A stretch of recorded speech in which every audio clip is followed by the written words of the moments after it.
Alors en ces jours-là, il n'y aura pas de lumière. Il y aura du froid et de la glace. Ça sera un jour unique connu de l'Éternel, qui ne sera ni jour ni nuit. Mais vers le soir, la lumière paraîtra. Amen. Amen. Nous pouvons prier.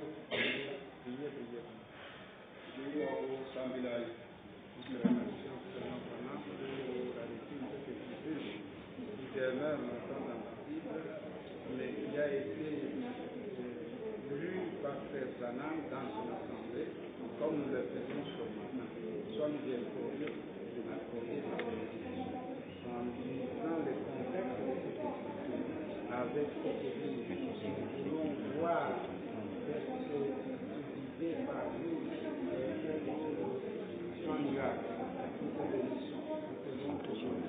Nous croyons fermement que ton peuple sera béni en lisant avec nous cette écriture. Nous te bénissons, nous te appelons de savoir en nous. Nous pouvons nous asseoir.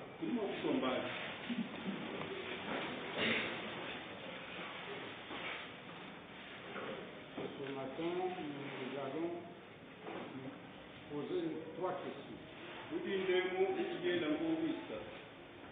Nous posons ces questions à William Branham. Qu'est-ce que Zacharie disait dans ses écritures?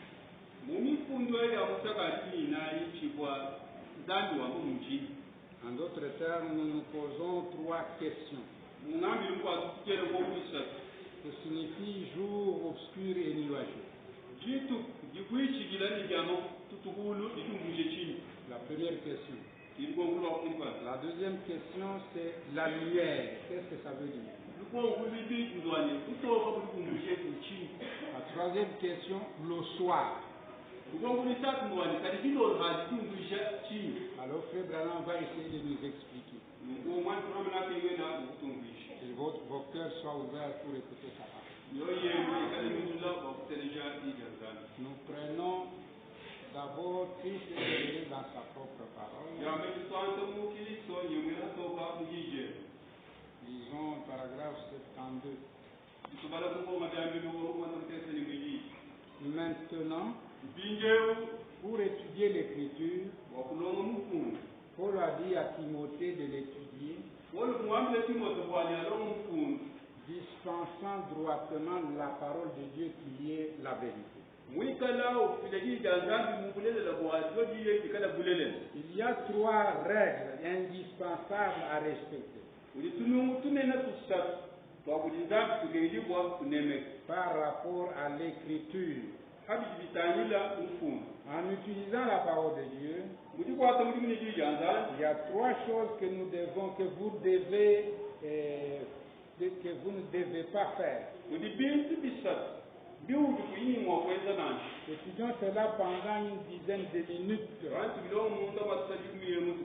Trois choses que vous ne devez pas faire. Où que vous soyez,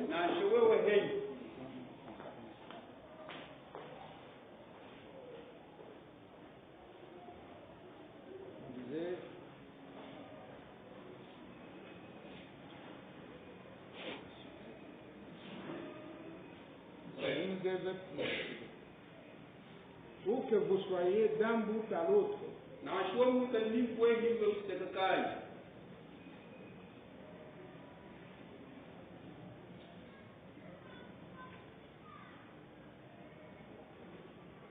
En utilisant la parole de Dieu, il y a 3 choses que vous ne devez pas faire. Faisons donc cela pendant une dizaine de minutes. 3 choses que vous ne devez pas faire. Que vous soyez d'un bout à l'autre du pays, assurez-vous bien de les noter dans votre pensée. Si vous n'avez pas de crayon, donc c'est que tout le monde a une intelligence. Vous n'avez pas de crayon. On vous dit, vous n'écrivez pas, soyez rassurés de les retenir dans votre pensée. C'est ce que Branham donne comme ordre.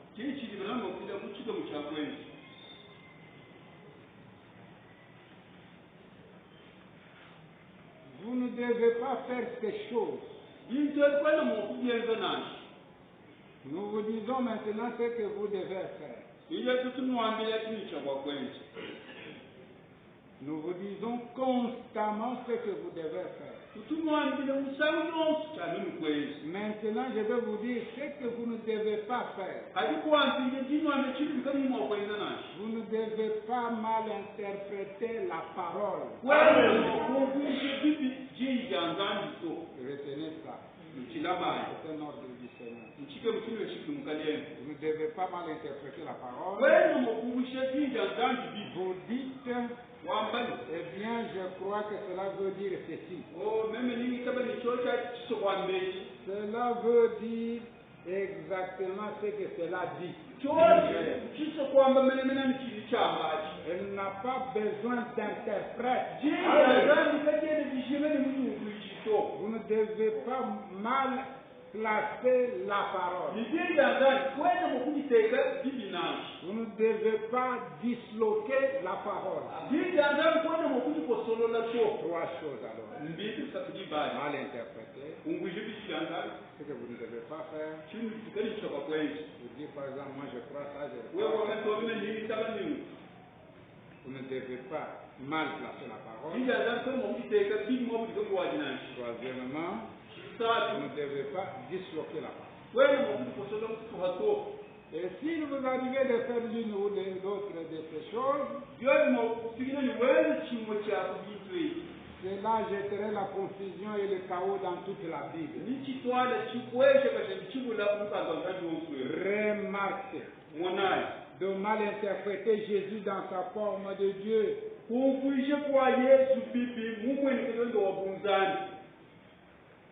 Remarquez de mal interpréter Jésus dans sa forme de Dieu dans un homme. Dans sa forme de Dieu dans un homme, vous amènerez à faire de lui. Vous feriez de lui un Dieu sur 3. De mal interpréter Jésus comme étant la parole. De mal interpréter Jésus comme étant la parole. Vous amènerez à faire de lui un Dieu sur 3. Et où vous feriez de lui la deuxième personne d'une divinité. En faisant cela, toute l'écriture deviendrait un vrai fouillis. Vous n'arriverez jamais à rien. Elle ne doit pas donc être mal interprétée. Et si en parlant d'une certaine chose, vous en faites l'interprétation et vous l'appliquez à une certaine époque, ou bien si vous dites que cela s'appliquait à une autre époque, encore là vous en faites une fausse interprétation. Si quelqu'un interprétait mal Jésus, dans la Bible, comme n'étant pas Dieu lui-même, faisant de lui une deuxième personne, ou bien un Dieu sur trois, cela bouleverserait chaque parole de la Bible entière. Cela violerait le premier commandement. Il disait tu n'auras pas d'autre Dieu devant ma face. Très bien. Cela ferait de toute la race des chrétiens une bande d'adorateurs païens.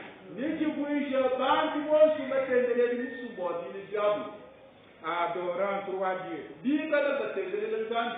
Adorant trois dieux différents. Voyez-vous quelle sorte de Bible vous auriez là? La Bible dit il n'y a qu'un seul Dieu. Écoute Israël. Il n'y a qu'un seul Dieu et Seigneur. Pour Israël, il n'y a ni deux dieux ni trois dieux. Israël a été enseigné qu'il n'y a qu'un seul Dieu. Alors si vous brisez l'un de ces trois règlements, vous jetterez en dehors de la Bible. Alors revenons à notre question. Si nous avons retenu, nous devons revenir maintenant à notre sujet. M. Branham va essayer de nous répondre. Comme toujours dans Christ est révélé dans sa propre parole. Nous avons fait poser trois questions. Jour obscur et nuageux. C'est quoi? La lumière, c'est quoi? Et le soir, c'est quoi? Nous prenons Christ révélé dans sa propre parole, paragraphe 74.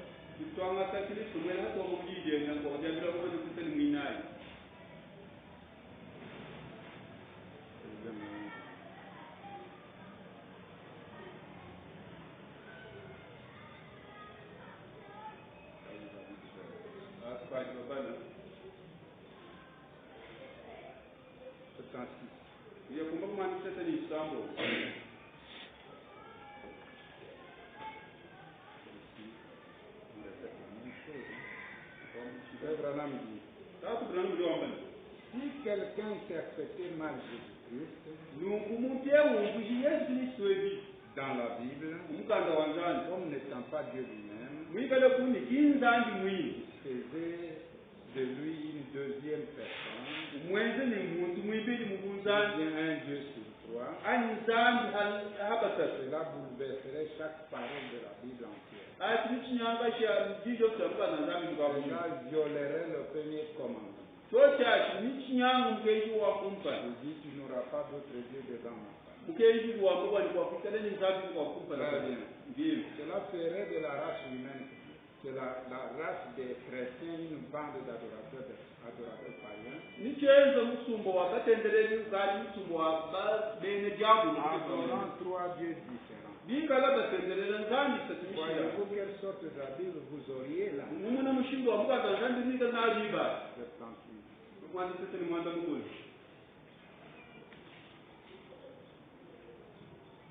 Oui, Dieu. Ceci installerait la confusion dans toute la Bible. Violerait le premier commandement. Et serait un Dieu païen sur trois. Cela gâcherait tout ce que la Bible est censée représenter.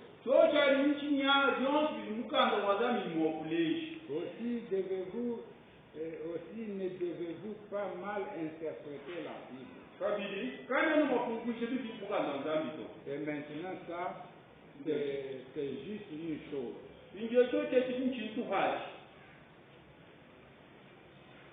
Une fois que chaque écriture de la Bible possède la même application, vous devez la placer à sa place. En la plaçant mal, vous pourriez faire de lui un Dieu dans un âge, et dans l'âge suivant, vous le feriez historique. Et en la plaçant mal, vous ne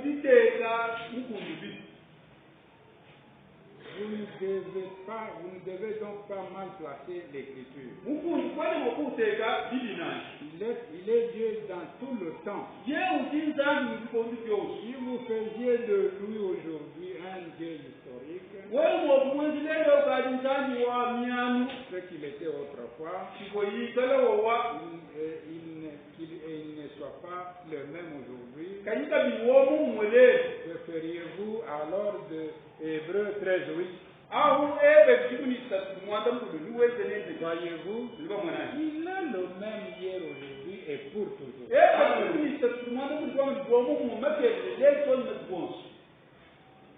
80.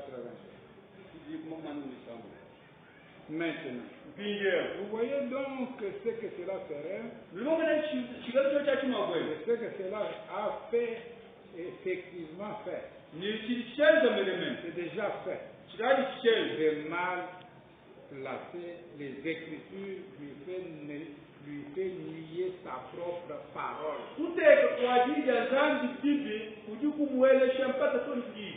Disloquer les Écritures vous ferez peut-être rassembler son corps incorrectement.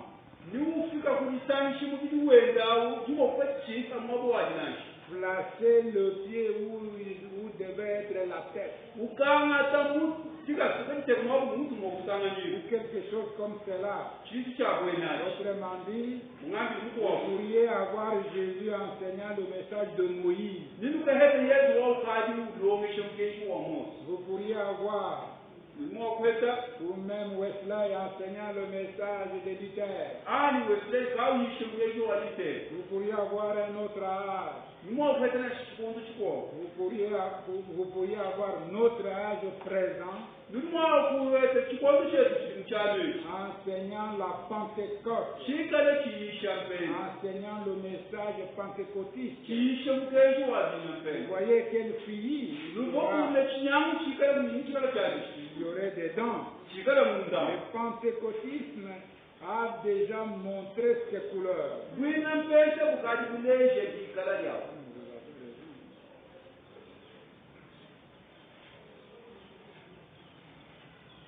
Le pentecôtisme a déjà montré ses couleurs. Luther a déjà montré les siennes. Lui les sentiers de la dénomination. Il a déjà pris les sentiers de la dénomination. Aussitôt c'est la mort. L'âge a sonné et se voilà. Maintenant, aussitôt organisé, c'était la mort. Maintenant, si ce n'est pas vrai, remonter les pages de l'histoire. Chaque fois que cela s'organisait, tout de suite c'était la mort. C'était tout à fait le monde. C'était tout à fait le monde et il prenait les sentiers des organisations et des dénominations et des divisions. Une bande d'héréties se sont infiltrés et ils ont mis leurs propres objections. Ou plutôt, ils ont injecté leurs propres pensées. Est-ce que cela a donné? C'est devenu un gâchis. Cela va finalement aboutir à ce que le monde,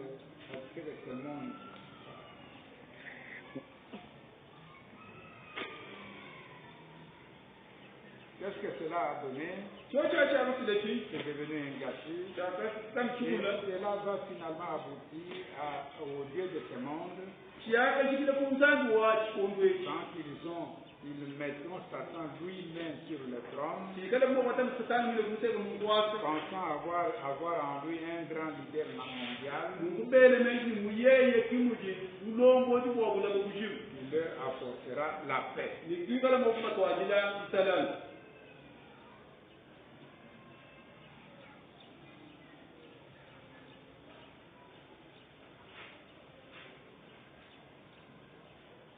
Alors, Frère Branham s'appelle à répondre aux questions. La lumière. Il dit les jours obscurs et nuageux. C'est l'âge de l'Église. La lumière, c'est le Fils. Et le soir, soit la fin de l'âge de l'Église. En d'autres termes, la fin du jour obscur et nuageux. Et c'est vers le soir la lumière paraîtra. C'est que vers la fin du jour obscur et nuageux, qui est l'âge de l'Église. Alors vers la fin de ces jours-là, il y aura la lumière. Qu'est-ce que la lumière? C'est le Fils. Allons maintenant chercher l'interprétation spirituelle. Nous sommes dans l'évangélisation du temps de la vie.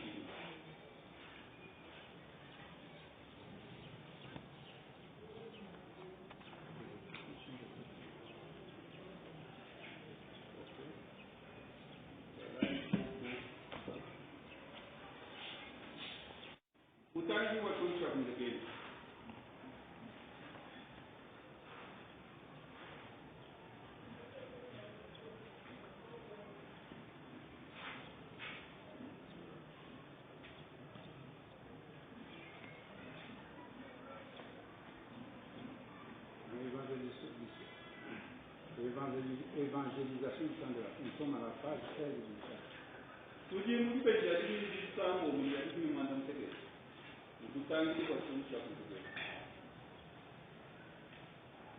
Page 16, 17, paragraphe 62.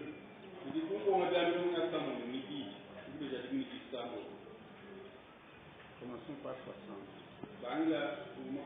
Maintenant, à travers les âges, il y a eu un temps où ceux-ci n'ont pas suivi le croyant. C'est vrai. Le prophète en a parlé. Il en a parlé dans Zacharie. Il a dit, il viendra un temps où on ne peut appeler ni jour ni nuit. Mais au temps du soir, la lumière paraîtra.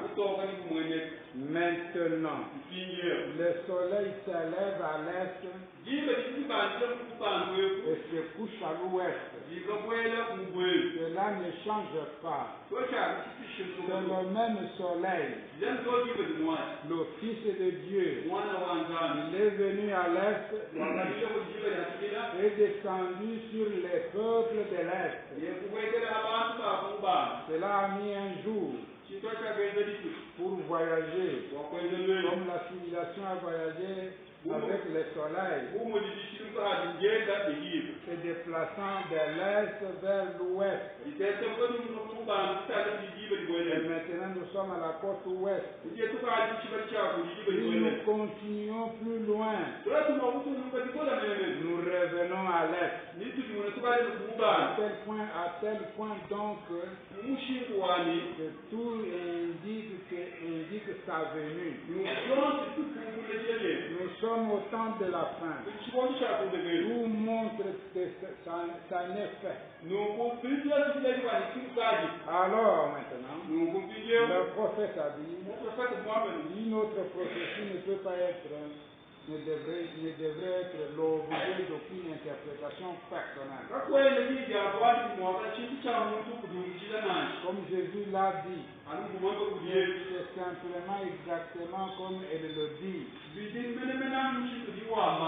Le soir, la lumière paraîtra. Alors, le même fils, son en anglais, le même fils, son en anglais, qui est venu sur le peuple de l'Est et qui a montré ses œuvres et ses bénédictions. Il a été prophétisé qu'il y aurait un jour sombre, ni jour ni nuit. C'est un jour morne, comme brumeux. On ne peut pas voir le soleil. Mais le soleil donne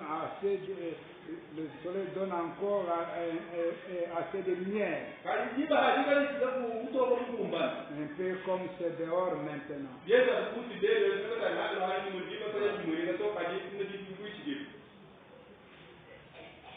Bien, Branham dit.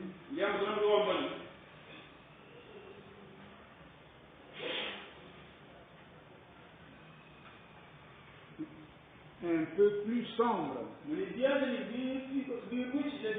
Nous en avons eu assez suffisamment pour adhérer à des églises et mettre notre nom dans un livre. Mais au temps du soir, cette même grande puissance de Christ viendrait sur son église. Tout comme elle l'a fait autrefois à l'Orient. À l'Occident, cela serait pareil. Ainsi, c'est pourquoi je désire parler de l'évangélisation du temps de la fin. Chaque âge a eu son message et ses messagers. Tout au long des âges, chaque âge a eu son message avec un messager. Dieu, dans chaque dispensation, a envoyé quelqu'un loin du Saint-Esprit pour délivrer son message pour cette époque-là. C'est là, chaque fois. Et maintenant, nous pourrions revenir en arrière pour donner un arrière-plan. Depuis le temps du début, Dieu était le messager. Au bout, et qui a dit à Adam et Ève, tu mangeras ceci, tu ne mangeras pas. C'était là le message. Et lorsque l'homme a marché dessus,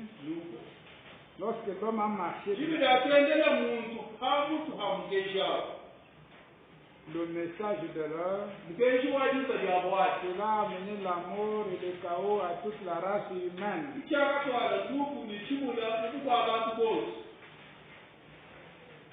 Maintenant, voilà Maintenant, voilà toute l'importance du message. Rappelez-vous, cela n'était pas simplement un remaniement complet et absolu de ce que Dieu avait dit. Ce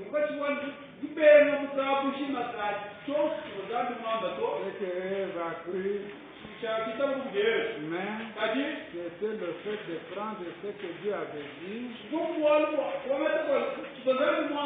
en les blanchissant un peu, ou juste en l'interprétant faussement. Un petit peu, juste en y ajoutant un petit peu, ou en enlevant un petit peu. Voilà, Israël dit, lorsqu'on dit que le soir la lumière paraîtra,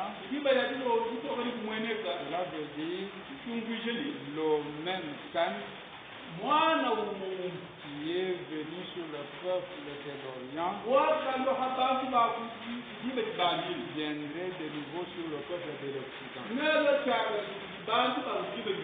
Si vous continuez avec Christ et révéler la parole, donnons la page 39.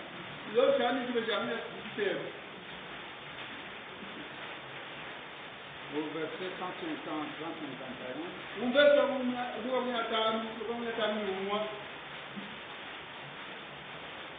Vous précieux méthodistes, vous précieux méthodistes, combien vous auriez, combien vous aviez la puissance de Dieu parmi vous. Je suis allé et je me suis trouvé. J'ai porté la robe de John quand il était à Londres, en Angleterre, pour prier pour le roi George à l'époque. On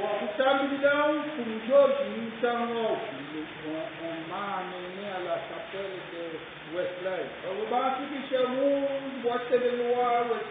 il a prêché à 1500 personnes chaque matin à 5 heures.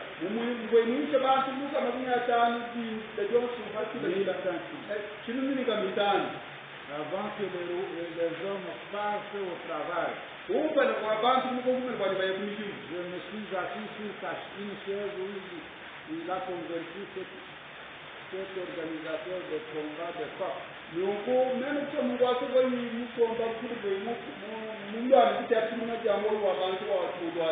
suis assis sur ce siège. Je me suis tenu là. J'ai monté à sa chair. J'ai prié dans la chambre où il est parti au ciel. Et je pensais, oh, si John pouvait savoir ce que cette église méthodiste a fait, il se tournerait dans sa tombe.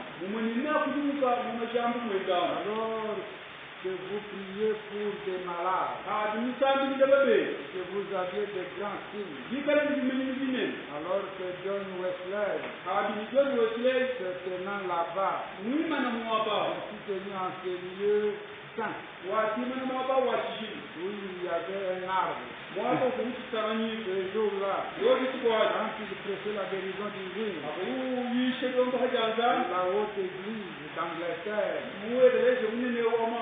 l'église anglicane est venue à lâcher. Un groupe de membres sont venus là-bas.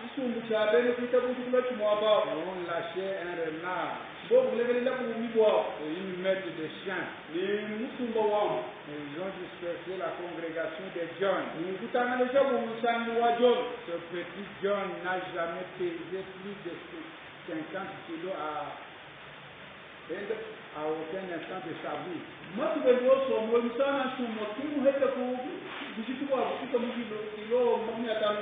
Mais il s'est retourné en le montrant du doigt, il a dit, vous hypocrites, le soleil ne se couchera pas 3 fois sur votre tête avant que vous ne m'appeliez pour que je prie pour vous. Et l'homme est mort le même soir, ayant des crampes dans son corps. Crampes.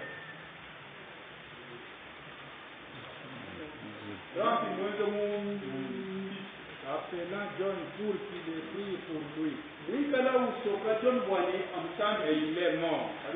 Voyez-vous? Oh, et si vous méthodistes, vous étiez des méthodistes comme cela, vous seriez de la Pentecôte. C'est vrai. Qu'en est-il de vous, baptistes? Vous couriez vite à l'église pour prendre pour quelques minutes. Et si le pasteur prêche plus de 15 minutes, vous voulez l'excommunier. John Smith, le fondateur de l'église de baptiste, priait toute la nuit de foi. Il pleurait sur les péchés du peuple. Jusqu'à ce que les yeux se ferment à force de pleurer. Et sa femme le conduisait vers la table. Lui donnait une cuillère au petit déjeuner. Vous ne pouvez plus prier pendant un quart d'heure. Qu'est-ce qui se passe? Vous voyez, vous avez mélangé des traditions à cela. 150 ans. Et maintenant, nous découvrons que ce sont les docteurs qui ont fait cela. Les conducteurs ont toujours été des embrouilleurs. Regardez les yeux d'attente. Autrefois du temps de la Bible, dans la dispensation de la loi, c'est celui qui conduit la multitude de mélangés. Dathan. C'était Dathan. Et Corée. C'était Corée. Alors que Dieu avait suscité un prophète Moïse. Et que celui-ci était la parole du Seigneur. Il avait 2,5 millions de gens là-bas dans le désert. Et Jétro s'est levé en disant, Moïse, cela va te tuer. Ton fardeau est si grand. Dieu a pris une partie de son esprit, il l'a mis sur 70. Et il prophétisait. Il n'a aucunement affaibli Moïse. Mais lui, Moïse, était toujours l'ultime réponse. Parce qu'il avait ainsi dit le Seigneur. Je voudrais vérifier.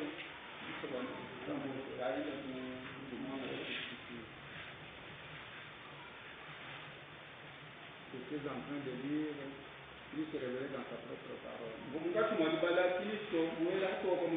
Ici, Branham dit, le même Fils qui est venu changer de dispensation de la loi à la grâce,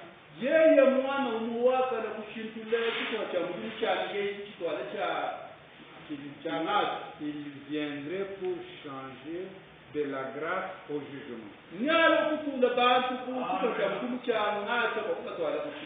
Mieux comprendre que non le messager du temps de la fin. Watoto kumbotimba yaje mtu miboti cha kundegeli. Il s'agit du temps de la fin. Mtu miboti cha kundegeli.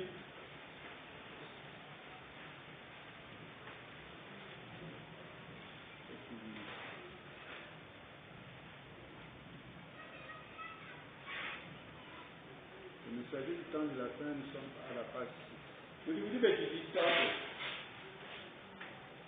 Deuxième paragraphe. Branham. Et maintenant, venons-en au message. Et beaucoup de personnes sont debout. Ouvrons nos Bibles à Zacharie 14, 6 et 7. C'est de là que je veux tirer mon texte. En ce jour-là, il n'y aurait point de lumière. Il y aura du froid, de la glace. Ça sera un jour unique connu de l'Éternel. Il ne sera ni jour ni nuit. Mais vers le soir, la lumière paraîtra. Je veux tirer de ces versets le titre de mon sujet. Le messager du soir. Il va y avoir un message du soir. Nous voulons l'examiner. Nous savons tous de quoi parle Zacharie. Car il dit que ça sera un jour que l'Éternel ne pourra considérer ni comme jour ni comme nuit.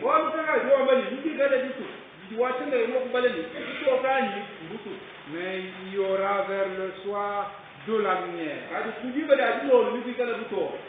Un seul jour sera sinistre. Une sorte de jour brillard. Nous savons tous que la civilisation a voyagé de l'est à l'ouest. En suivant le soleil. La plus ancienne civilisation était la Chine. Or, nous avons marché tout au long jusqu'à l'ouest. Si nous allions plus loin, nous arriverions de nouveau à l'est. Nous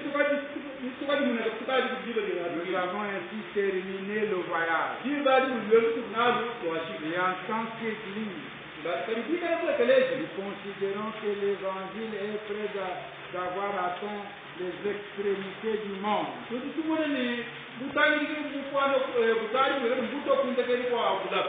Nous croyons que les grands messagers des divers âges, y compris les derniers siècles, ont combattu pour d'aussi grandes choses,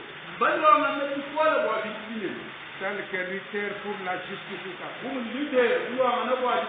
Wesley pour la sanctification, les pentecôtistes pour le baptême du Saint-Esprit. Comme il y en a des choses naturelles, ainsi il y en a-t-il du spirituel. Au point de vue naturel, quand un enfant naît, la première chose qui apparaît, c'est l'eau. Ensuite, le sang. Et en troisième lieu, la vie. Il y en a trois qui rendent témoignage. L'esprit, l'eau et le sang. Et les trois sont tous d'accord en un. Ils sont un. Vous ne pouvez pas avoir le Père sans avoir le Fils, sans avoir le Saint-Esprit. Ils ne sont pas un, mais ils s'accordent en un. Vous pouvez être justifié sans être sanctifié. Vous pouvez te sanctifier sans avoir le Saint-Esprit. uri wakunjikirwa kati kuyirinze kalimumwibana Et le Saint-Esprit, que la puissance de Christ habitant en nous, ndikona bwa kristo busongo munda mwe soit sa présence en l'Esprit. twamba nansiri njikalana negenda kokunyonyi Or, étant donné que le naturel constitue le spirituel, mumoni binye bya mubijeri ibibyariko bya munyuma ainsi l'Église est-elle parvenue maintenant à la perfection, à la parfaite maturité, mubijeri watukiye okugoba kyesiwano à savoir justification, sanctification et baptême du Saint-Esprit. mitambo ya nyuma mwini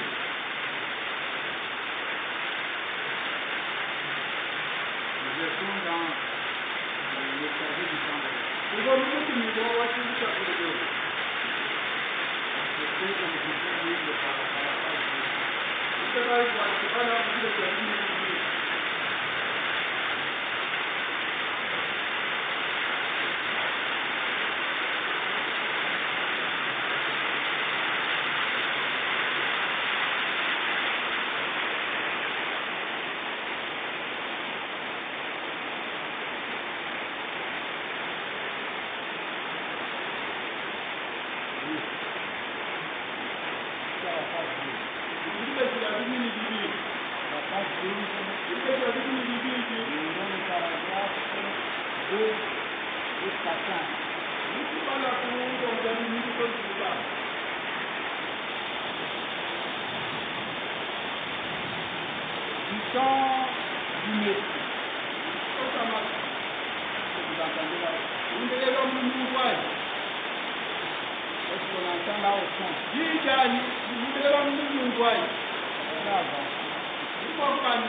Le temps du Messie, donc il avait été parlé devait arriver. En ce temps-là, le peuple avait produit la loi. Le homme avait introduit dans la loi toutes sortes de traditions. Et Jésus vint comme prophète, un Dieu prophète. Peut-être que vous diriez, il n'était pas prophète. Cependant, la Bible dit qu'il l'était. L'Éternel, ton Dieu, te suscitera du milieu de toi,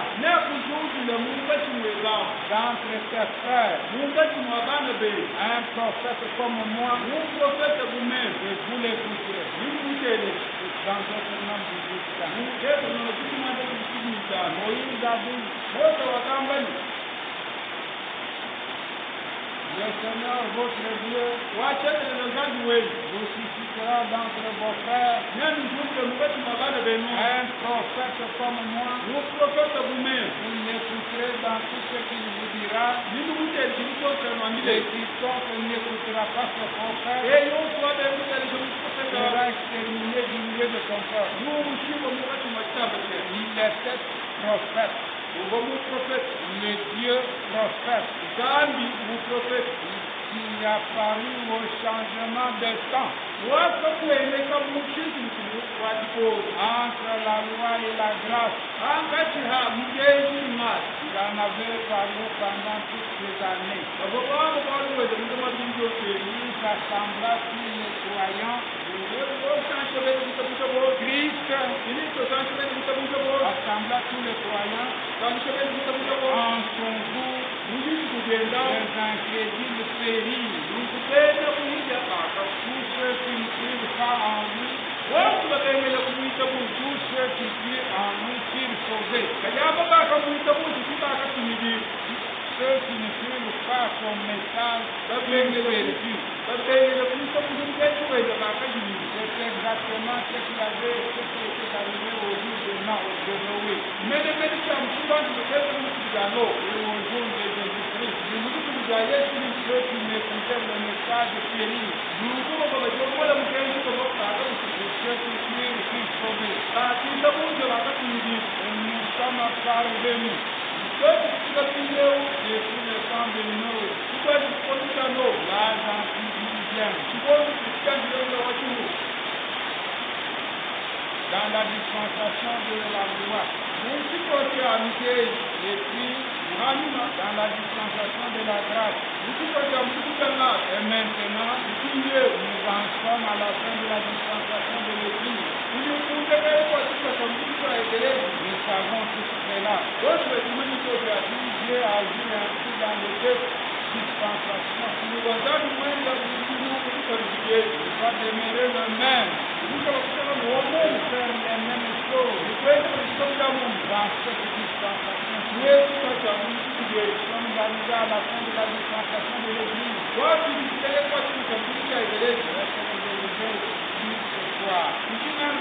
Au temps du soir, la lumière paraissait. Nous avons eu beaucoup de jours cyniques, mais la lumière viendra. Le même Fils est venu alors à changer de dispensation, va revenir. Ça sera maintenant de la terre à la gloire. Nous montons une fois, ils entrèrent, une fois, ils sortirent. Cette fois, nous allons monter. Nous arrivons à la fin. Non seulement nous arrivons, mais nous sommes déjà arrivés. Nous en sommes au temps de la fin.